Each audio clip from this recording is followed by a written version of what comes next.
السلام علیکم ورحمۃ اللہ وبرکاتہ۔ الحمدللہ والصلاة والسلام علی رسول اللہ، اما بعد۔ اعوذ باللہ السمیع العلیم من الشیطان الرجیم من ھمزہ ونفخہ ونفثہ۔ الزانی لا ینکح الا زانیۃ او مشرکۃ والزانیۃ لا ینکحها الا زان او مشرک وحرم ذلک علی المؤمنین۔ الزانی لا ینکح، زنا کرنے والا مرد نکاح نہیں کرے گا الا زانیتن، مگر کسی زانیہ عورت سے، او مشرکتن، یا مشرکہ عورت سے۔ والزانیۃ لا ینکحها الا زان او مشرک، اور زنا کرنے والی عورت اس سے کوئی نکاح نہیں کرے گا الا زان، مگر کوئی زنا کرنے والا مرد، او مشرک، یا مشرک مرد۔ وحرم ذلک علی المؤمنین، اور یہ کام مومنین پر حرام کر دیا گیا ہے۔ سورہ النور کی آیت نمبر 3 کی تلاوت اور ترجمہ کیا ہے۔ اللہ تبارک تعالیٰ نے فرمایا کہ زانی مرد نکاح نہیں کرے گا مگر کسی زانیہ عورت سے یا مشرکہ عورت سے۔ اب سوال یہ پیدا ہوتا ہے کہ ہم معاشرے میں دیکھتے ہیں کئی زانی مرد پاک دامن عورتوں سے نکاح کر لیتے ہیں، اور اسی طرح کئی زانیہ عورتیں ہیں جن سے پاک دامن مرد جو ہیں وہ شادی کر لیتے ہیں۔ تو پھر اس آیہ کریمہ کا مطلب کیا ہے؟ تو اس آیہ کریمہ کے مطلب ائمہ مفسرین نے دو مطلب بیان کیے ہیں۔ ایک تو یہ کہ یہاں نکاح سے مراد معروف نکاح نہیں بلکہ جماع کے معنی میں ہے، یعنی زنا کی حرمت کو بیان کرنا مقصود ہے، اس کی قباحت کو بیان کرنا مقصود ہے۔ مطلب یہ ہے کہ زانی مرد اپنی ناجائز خواہش کسی زانیہ ہی سے پوری کرے گا جو اس جیسی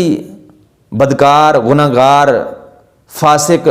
زانیہ ہوگی یا مشرکہ ہوگی جو زنا کو حرام سمجھتی ہی نہیں ہوگی۔ اور اسی طرح زانیہ عورت کی ناجائز خواہش وہی مرد پوری کرے گا جو اس جیسا بدکار زانی ہوگا یا پھر مشرک ہوگا جو زنا کو حرام نہیں سمجھتا ہوگا۔ وحرم ذلک علی المؤمنین، اور یہ کام یعنی زنا کرنا مومنوں پر حرام قرار دے دیا گیا ہے۔ یہ تفسیر امام المفسرین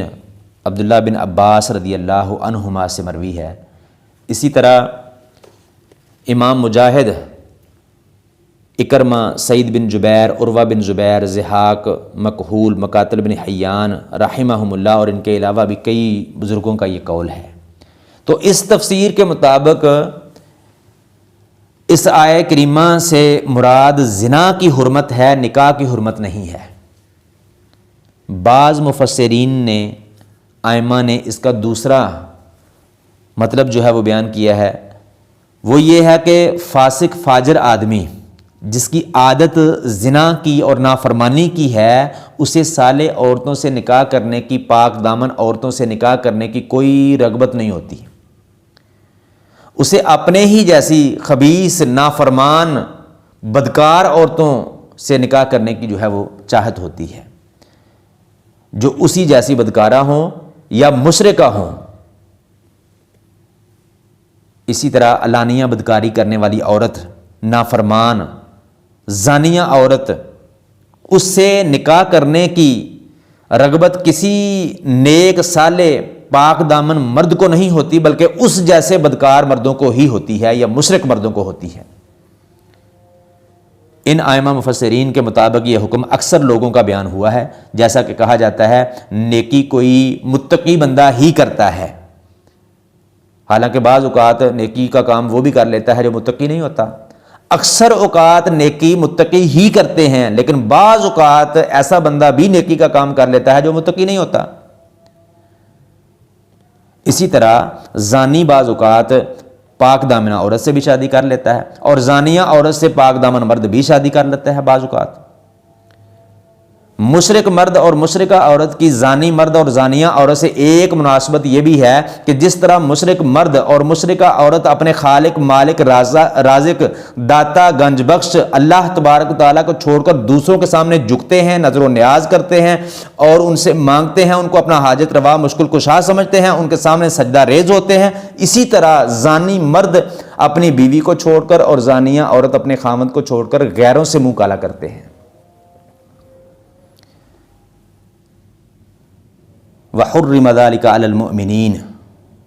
اور حرام کیا گیا ہے یہ کام ذالکہ کا اشارہ بعض مفسرین کے نزدیک زنا کی طرف ہے، جیسا کہ ابن عباس مجاہد وغیرہ کے قول کے مطابق میں نے آپ کو بتایا، مگر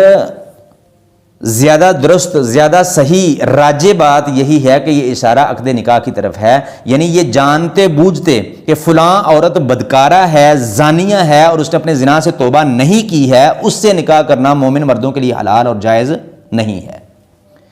اسی طرح اپنی پاک دامن بیٹی اور بہن کو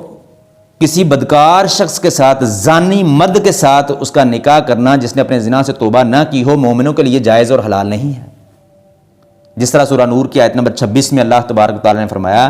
کہ الخبیثات للخبیثین والخبیثون للخبیثات والطیبات للطیبین والطیبون للطیبات، گندی عورتیں گندے مردوں کے لیے ہیں اور گندے مرد گندی عورتوں کے لیے ہیں، اور پاک عورتیں پاک مردوں کے لیے ہیں، اور پاک مرد جو ہیں وہ پاک عورتوں کے لیے ہیں۔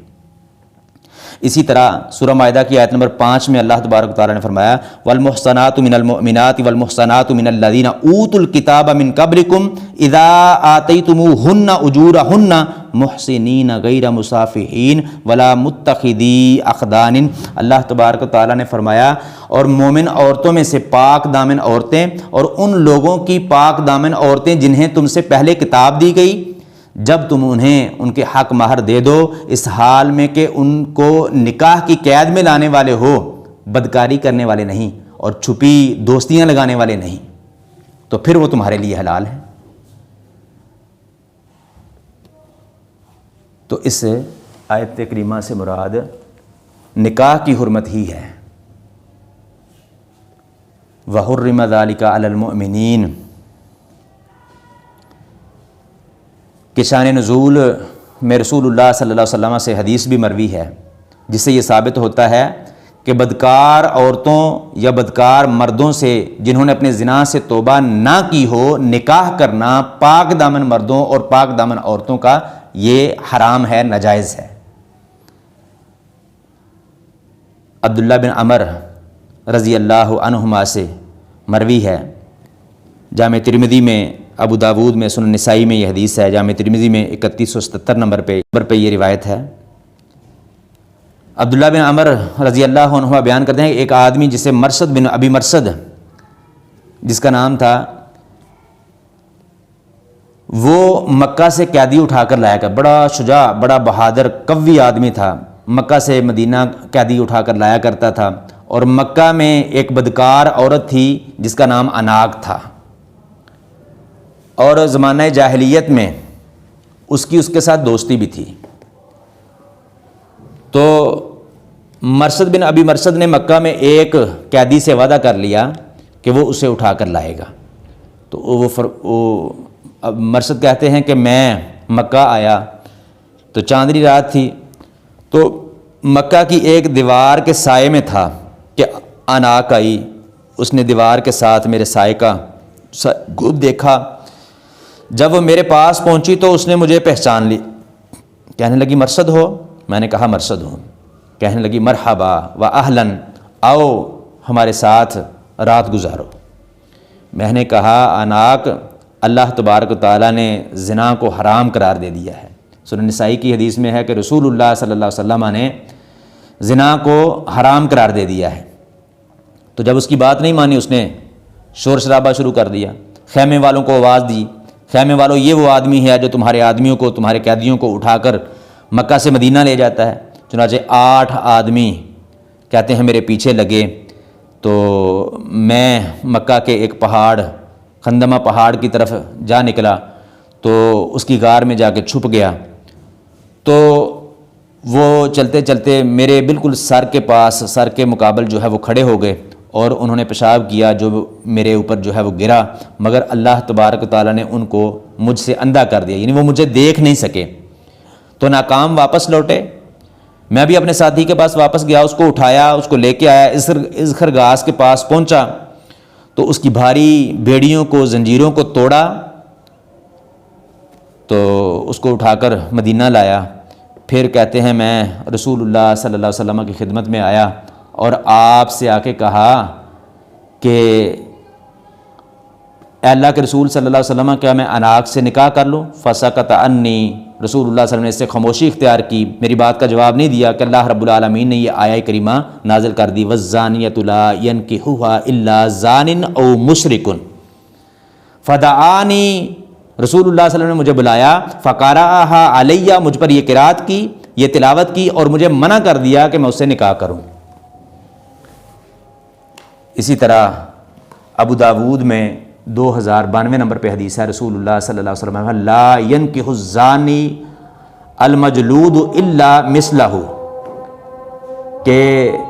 وہ زانی جس کو زنا کی حد لگی ہو وہ نہیں نکاح کرتا مگر اپنے ہی جیسی سے، اپنے ہی جیسی عورت سے وہ کرتا ہے، باقی دوسری پاک دامن عورتوں سے وہ نکاح نہیں کرتا۔ تو اس آیت سے مراد نکاح کی حرمت ہی ہے۔ اسی طرح امام ابن قیم علیہ رحمہ اور شیخ الاسلام ابن تیمیہ علیہ رحمہ نے بھی فرمایا ہے، ہاں البتہ اگر کسی مرد سے زنا سرزد ہو جائے پھر وہ توبہ کر لے تو اس کا نکاح پاک دامن عورت سے کیا جا سکتا ہے۔ اسی طرح زانیہ عورت ہے، توبہ کر لیتی ہے، اپنے گناہ سے توبہ کر لیتی ہے تو پاک دامن مرد کا اس سے نکاح کرنا جو ہے وہ جائز ہے۔ جس طرح کہ مشرک عورت یا مشرکہ عورت ہو تو وہ اپنے شرک سے توبہ کر لے، مسلمان ہو جائے تو اس سے نکاح کرنا درست اور جائز ہے، جس کی دلیل سورہ فرقان میں موجود ہے اور بھی کئی آیات میں ہے۔ تو ابن ابی حاتم نے اپنی سند کے ساتھ نقل کیا ہے کہ ایک آدمی نے ابن عباس رضی اللہ عنہما سے پوچھا کہ میں ایک عورت کے پاس جاتا تھا اور اس کے ساتھ اس کام کا ارتکاب کرتا تھا جو اللہ تبارک تعالیٰ نے مجھ پر حرام کر دیا ہے، پھر اللہ رب العالمین نے مجھے اس سے توبہ کی توفیق عطا فرما دی، یعنی میں نے اس کام سے توبہ کر لی، اب میرا ارادہ ہے کہ میں اس سے نکاح کروں۔ تو کچھ لوگوں نے کہا، کچھ لوگ مجھے کہتے ہیں ان الزانی لا ینکح الا زانیۃ او مشرکۃ، کہ زانی نہیں نکاح کرے گا مگر زانیہ سے یا مشرکہ سے۔ تو ابن عباس رضی اللہ عنہما نے فرمایا یہ آیت اس کے متعلق نہیں ہے، تم اس سے نکاح کر لو، جو گناہ ہوگا وہ میرے ذمے ہے۔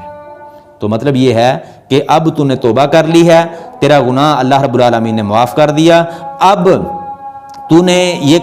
اس کام سے توبہ کر لیا، اب تیرا نکاح اس سے جو ہے وہ جائز ہے۔ تو توبہ کے بغیر جو ہے وہ نکاح جائز نہیں ہے، زانی مرد کا پاک دامنہ عورت سے اور پاک دامنہ عورت کا زانی مرد سے توبہ کے بغیر، زنا کو چھوڑے بغیر، اس سے توبہ کے بغیر جائز اور حلال نہیں ہے۔ اللہ تبارک تعالیٰ سے دعا ہے کتاب و سنت کو صحیح معنوں میں سمجھنے، عمل کرنے، دوسروں تک پہنچانے کی توفیق عطا فرمائے۔ وما